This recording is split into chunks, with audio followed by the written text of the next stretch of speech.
This channel does not promote any violent, harmful, or illegal activities. All content provided by this channel is meant for an educational purpose only. এখন প্রশ্ন হচ্ছে বাংলায় কবে vote ঘোষণা? শাহের মন্তব্যের পরেই জল্পনা তুঙ্গে উঠেছে। বিহারে এসআইআর এর পূর্ণাঙ্গ ভোটার তালিকা প্রকাশিত হয় 30শে সেপ্টেম্বর, বিহারে ভোট ঘোষণা হয় 6 অক্টোবর। বাংলায় পূর্ণাঙ্গ ভোটার তালিকা প্রকাশিত হবে 14ই ফেব্রুয়ারি। বাংলায় কবে ভোট ঘোষণা হবে? 2021-এ বাংলায় ভোট ঘোষণা হয় 26শে ফেব্রুয়ারি, নিশ্চয়ই মনে আছে আপনাদের। 27শে মার্চ থেকে 8 দফায় হয় ভোট গ্রহণ প্রক্রিয়া।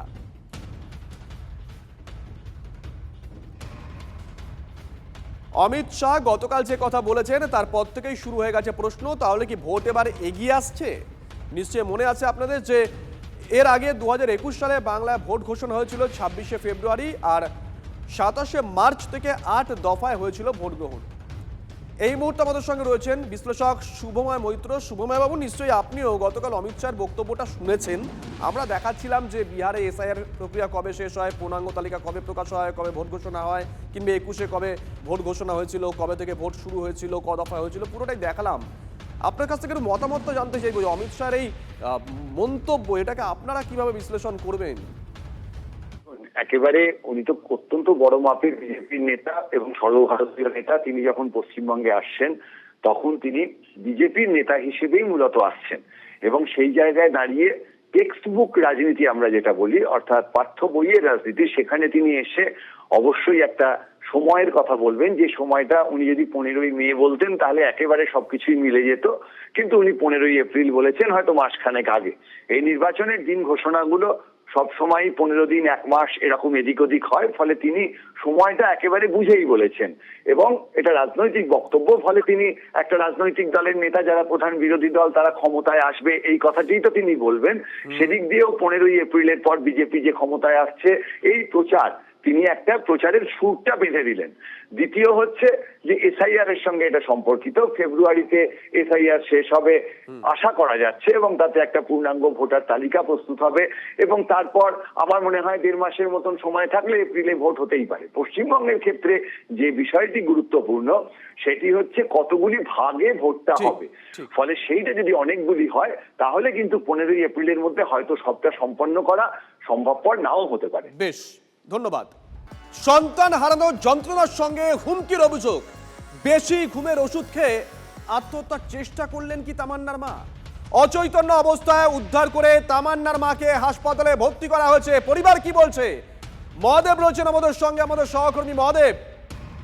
দেখো, পরিবারের যেটা অভিযোগ যে দীর্ঘদিন ধরেই তিনি মানসিকভাবে অসুস্থ ছিলেন, কারণ তামান্না মৃত্যুর পর থেকে বারবার পুলিশের বিরুদ্ধে নিষ্ক্রিয়তার অভিযোগ তুলেছেন, এবং এখনো পর্যন্ত যে সকল অভিযুক্তদের নামে অভিযোগ দায়ের করা হয়েছিল তাদের এখনো পর্যন্ত অনেককে গ্রেপ্তার করা হয়নি। 24 জনের নামে অভিযোগ দায়ের করা হলো, মাত্র 10 জনের বিরুদ্ধে অভিযোগ দায়ের করা হয়েছে, এবং সেই সকল অভিযুক্তদের পরিবার থেকে লাগাতার হুমকি তার পরিবারকে দেওয়া হচ্ছিল, অর্থাৎ তার মাকে দেওয়া ছিল।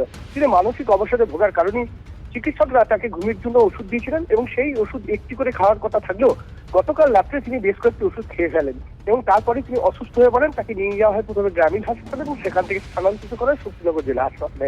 সেখানে এই মুহূর্তে তিনি সুস্থ আছেন এবং তার চিকিৎসা চলছে, এবং তারপর তাকে শারীরিক পরীক্ষা করার পরই তাকে কিন্তু ছেড়ে দেওয়া হবে, এমনটাই কিন্তু জানা গেছে। ধন্যবাদ।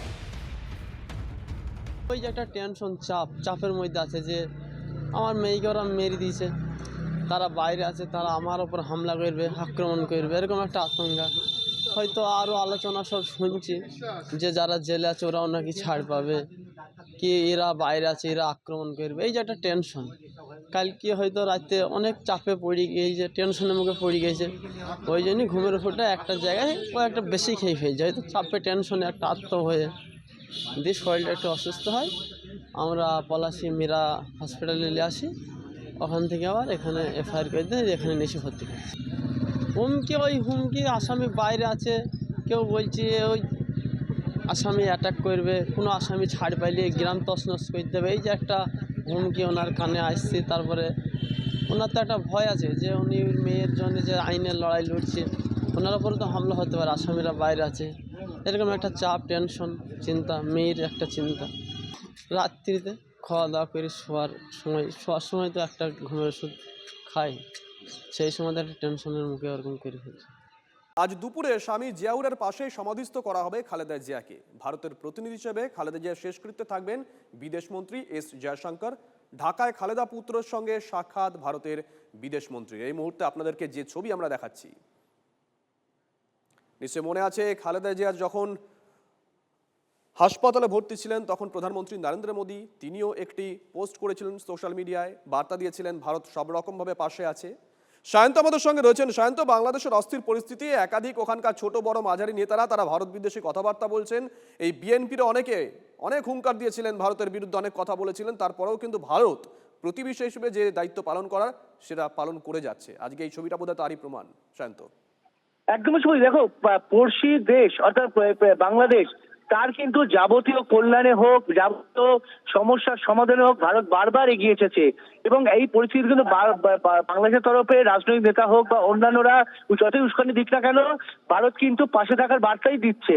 এবং এই অবস্থায় এই খালেদা জিয়ার মৃত্যু এবং তারপর গিয়ে যে আমাদের দেশের বিদেশমন্ত্রী এস জয়শঙ্করের পাশে থাকার বার্তা দেওয়া এবং ঢাকা পৌঁছে দেওয়া, এইটাও কিন্তু রাজনৈতিকভাবে অন্য সমীকরণ দিচ্ছে বলেই মনে করছে রাজনৈতিক মহল। এবং যেভাবে তারেক রহমানের সঙ্গে গিয়ে তিনি কথা বললেন, পাশে থাকার বার্তা দিলেন, সমবেদনা জানালেন, স্বাভাবিকভাবেই বর্তমানে কূটনৈতিক মহল মনে করছে যে তার বিএনপি যেভাবে শক্তিশালী হয়ে উঠেছে, আগামী ফেব্রুয়ারিতে নির্বাচনে বিএনপি ক্ষমতায় আসবে। আর তার আগে বিদেশমন্ত্রীর এই খালেদা জিয়ার মৃত্যুতে তার পাশে থাকার বার্তা দেওয়া এবং তার গিয়ে সমবেদনা জানানো এবং শেষ যাত্রায় বাংলাদেশ পৌঁছে যাওয়া, এটা কিন্তু ভারতকে কূটনৈতিকভাবে অনেকটা এগিয়ে রাখবে। ধন্যবাদ শান্ত।